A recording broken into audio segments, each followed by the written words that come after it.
treasures. My name is Nasimbwa and I am not your strong black woman, but I am not doing a podcast episode today. Usually I do my long videos are my Not Your Strong Black Woman podcast, but today I am strictly here to just talk to you about my pregnancy journey. So it's very informal. I first want to start off with I will be mentioning miscarriage, so if that's going to trigger you, please just go ahead and get on out of here, but be sure to like and subscribe so you can follow my current journey, because I'm currently pregnant right now. But back in 2021 I experienced PROM, which is premature rupture of the which basically means that your water breaks before it's supposed to. I was 16 weeks pregnant at the time. Mind you, they say the first trimester is when miscarriages normally happen. I was out of the first trimester, so I thought I was good. I was like, yes, I'm literally getting ready to go hang out with friends, go to lunch, and I go to the bathroom. This is a little explicit, so cover your ears if kids are around. I go to the bathroom and I feel something hard coming out of my vagina. I'm like, what in the world is this? I grab my phone to look at it, to look down there, and even my friends that I was going out with, I called them on FaceTime so they can look down there. I'm like, oh my God, this looks like an umbilical cord. I call my husband upstairs. He's like, no, that looks like a pill. I'm like, a pill? Why would a pill be in my vajayjay? And then, and I'm laughing right now, but at the time, it was not funny. Nothing was funny about this situation. Like, this was the most devastating thing I've ever experienced in my life. But I still had hope. I still had faith at that time. So I'm okay, babe, let's go to the hospital. So we go to the emergency room. They call me in the back. They check out the baby. Baby still has a heartbeat at that time, but they're like, you have no, oh yeah, and they couldn't find the umbilical cord that I saw sticking out. They couldn't see it anymore. It must have like went back up or something. So that really gave me hope, but they were like, you have no water in your sac. And I'm like, no water? Like, how is that possible? Mind you, let's rewind back to when I was like 14 weeks. I had my doctor's appointment. They said everything looked good, but I told my doctor, well, actually she was a nurse practitioner. I told her, I was like, yeah, I've been kind of like super wet down there. And she's like, well, oh, that's normal. You're gonna have an increase in wetness down there. I was like, okay. So I literally thought that it was normal. I tried to look things up. I thought it was normal. Fast forward to 16 weeks pregnant, it was actually my waters leaking from my sac. When I said I wanted to die at that moment, when she told me, because the doctor at the ER told me, yeah, your baby is not gonna survive. Like, there's a very low chance that your baby is not gonna survive. I was like, you don't know what you're talking about. You're an ER doctor. The baby still has a heartbeat. I started looking up things, because if you're watching this and you experienced PROM, I was there, so I know. Like, first thing I did was go to Googling, oh, what can happen? There's success stories. People water have broken and they were able to continue the pregnancy by drinking a lot of water, vitamin C, and especially when they're later on in the pregnancy, it's more likely for the baby to survive as opposed to being as early as I was at 16 weeks. So there are chances of the baby surviving, and my hopes were high. So we go to Holy Cross Hospital, which is where I was going to deliver the baby when the baby was gonna be full term. But we go to the hospital, I stay there overnight. My doctor, my OBGYN, was gonna meet me there and come see the baby. Next thing you know, they do a sonogram, and Of course, when you've done sonograms, you kind of know, especially the technicians, the sonogram technicians, they're not supposed to tell you if the baby has a heartbeat or not. They can tell you if it has a heartbeat, but if it doesn't have a heartbeat, they're really not gonna like say anything to you. But I could just tell, like when she's looking at the baby, I can just tell, I just felt it in my heart that the baby did not have a heartbeat at all. Like, and you know, when you're looking at the sonogram, like you kind of know, like you can see the heart flickering. So you kind of know, well, I knew, like I really pay attention to details like that, and I just knew that she didn't have a heartbeat anymore. And so I just had to wait for the doctor to come in, and he basically told me that the baby is not going to survive. Like the baby has died, and it was due to an infection, which I found out later on when they did like tests and stuff, because when your water breaks, basically, like there's nothing protecting the baby. Like anything can get up in there, essentially. So that doctor at the time, he told me that this was like, you know, winning the lottery. It's a one-time thing. It's more likely not to happen again. When he said that, like I was like, you know what? I'm not continuing to do. Okay, first of all, let me go back to when I found out the baby didn't have a heartbeat and tell you what that process was. So when I found out the baby did not have a heartbeat, I went to, they took me up, you know, they gave me medication basically for the baby to pass, which the baby did end up passing. I didn't get to hold her because I just didn't want to hold her. She was just so tiny, but my placenta was stuck. So they basically had me deliver the placenta, which was just a horrible experience.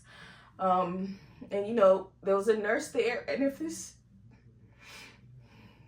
this nurse is watching, if you do remember me, thank you, because she gave me a lot of hope. Like she told me, she said, you know what, you're gonna have a baby, like everything's gonna be okay. This happened, but that doesn't mean it's gonna happen again. Everything will be okay. And at that moment, that was like all that I needed to hear, because I felt like everything was my fault. Like I didn't understand what was happening to me. Like I had so many dreams for her, you know, I just planned everything out, from the baby shower to everything. It's just my dreams just shattered, and I just knew I was gonna miss her. But fast forward to after I lost her, I started my recovery process, started journaling. And if you see my last video where I talk about miscarriage recovery, you can see some of the things that I did that helped me recover. Definitely a support group, definitely therapy, journaling, getting out walking, and a lot of self-care. Okay, so then fast forward, I lost her in March of 2021. And then fast forward to August of 2021, I'm pregnant again. Yay! Okay, but this time I'm with a new doctor, because the last doctor, he was a whole scam. Like, no, he didn't care.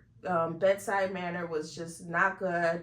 He told me that I had like fibroids, and he wanted to do like a surgery thing to get it out the way, but he didn't even know if the surgery was preventing anything. He was just a whole scam. So I found a new doctor, new OBGYN, who referred me to a MFM, which I actually don't know what MFM stands for. If you know what it stands for, put it in the chat, or comment it in the chat, because I really don't know what it stands for, come to think about it. But anyway, they're the high risk doctors that you see. So he basically told me the next plan was to do a cerclage. He said it doesn't mean that anything's wrong with your cervix, but just in case. And this was from my next pregnancy that I got in August of 2021. And there are two types of cerclage. There's a cerclage that they can go in and put in your vagina, and there's the trans-abdominal cerclage, which they actually wrap around your which they go in like a C-section, or they can do a laparoscopically, which they, you know, go in using like some tools or whatever through your tummy and do it that way, or they can do it open, where they open you up like a C-section and put a cerclage on the top of your cervix. Okay, so I ended up getting the transvaginal cerclage, which they put it around my cervix, and that was at 14 weeks. Come at 20 weeks, I go to the doctor, and you won't believe it. My cervix was opening up. You could see my water bag. My water bag was bulging. They call it membranes bulging. My membranes was bulging in my cervix. That feeling of like, why is this happening to me again, just came over me again. And I said, you know what, God, it's in your hands. It's in your hands, God. Do what you got to do. I'm up. So they took me up to the labor and delivery room. They called my MFM. He came. He's like, okay, you have two options. You could either just, you know, stay on bed rest, or I can redo the cerclage, but it's high risk that my water is going to break for him redoing the cerclage. But he can redo it and put my water back up. He can try it, but it's a very high risk that my water may break again. But I'm like, you know what? Anything to keep this baby in as long as possible, at least until viability, which is 24 weeks.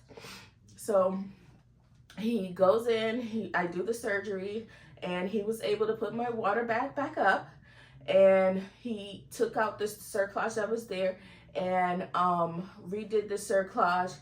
And at 25 weeks, y'all, I started to go into labor. At that time, I didn't know I was going to labor. I was at home.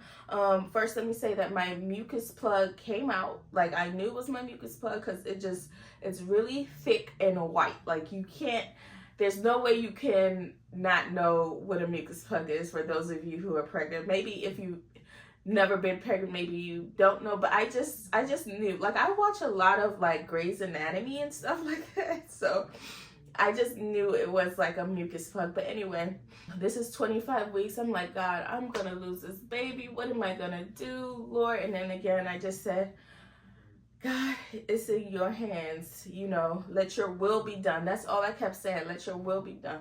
Let your will be done. I won't forget that. I said, let your will be done.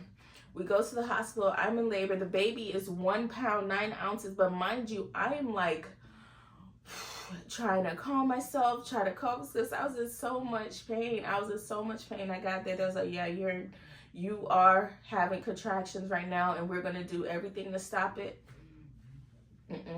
God has the final say, y'all. God had the final say, and this baby was ready to come out. They gave me an epidural, and then at 10 p.m. he was born. 1 pound, 9 ounces, came out kicking like a little champ. And he was in the NICU for 4 months, and it was the hardest times of my life. And maybe I'll do another video of the NICU journey, because that was a journey within itself. I'm not even gonna go that right or talk about that, because I've already been talking so long. But okay, so then my MFM told me that you truly have incompetent cervix, and that is basically when your cervix opens up before it's supposed to, and you truly won't know if you have incompetent cervix until you get pregnant. So you will have to have a loss, or not even necessarily a loss, but you will have to experience pregnancy to know if your cervix is going to open up before it's supposed to, and it usually happens between 16 and 24 weeks. So unfortunately, there's no way to like do any tests or anything to know if you have incompetent cervix. You have to literally go through a loss or an emergency cerclage to kind of know that you have incompetent cervix. So, you know, he told me the plan that, you know, I can do a trans-abdominal cerclage. Remember I told you there was 2 cerclages. There's the transvaginal and the trans-abdominal. Well, he said he can do the trans-abdominal, and I did the open tack one, which is you basically go in. He went into my stomach like a C-section, and I ended up doing it. I ended up doing that in 2023. And yep, in June of 2023, I ended up doing the Cerclage. And fast forward to July of 2024, I found out I was pregnant. And I am currently 21 weeks. Yep, I am currently 21 weeks. And my cervix is doing great. The tack is holding it like a champ. The transabdominal cerclage, they said it's supposed to hold up to over 200 pounds. And it's literally like a band, and I forgot what type of material they use. Maybe I'll put it in the description if you want to know more information about the transabdominal cerclage. But right now I'm 21 weeks pregnant, and I'm praying to God that everything works out and everything is good. I do have a little worry, but I know God's plan is the best plan. I can plan things, but He laughs, honey, and He does things His way. And I just want to say, if you are experiencing PROM, emergency cerclage, transabdominal cerclage, whatever your journey is, NICU journey, just know that I understand what you're going through. And you saw me smiling and crying throughout this video because it's literally a journey. Some days you're going to be happy, some days you're going to be sad. Some days you're going to need to talk to a friend, some days you're going to need to talk to a therapy. But I just want you to know that it will all work out in the end. It will all work out in the end. Just have faith, have hope, and pray. And thank you so much for watching this video. I hope that I was able to provide a space for you to breathe, which I usually say in my podcast, which this is not the podcast episode, but that's okay. Don't forget to like and subscribe. Bye.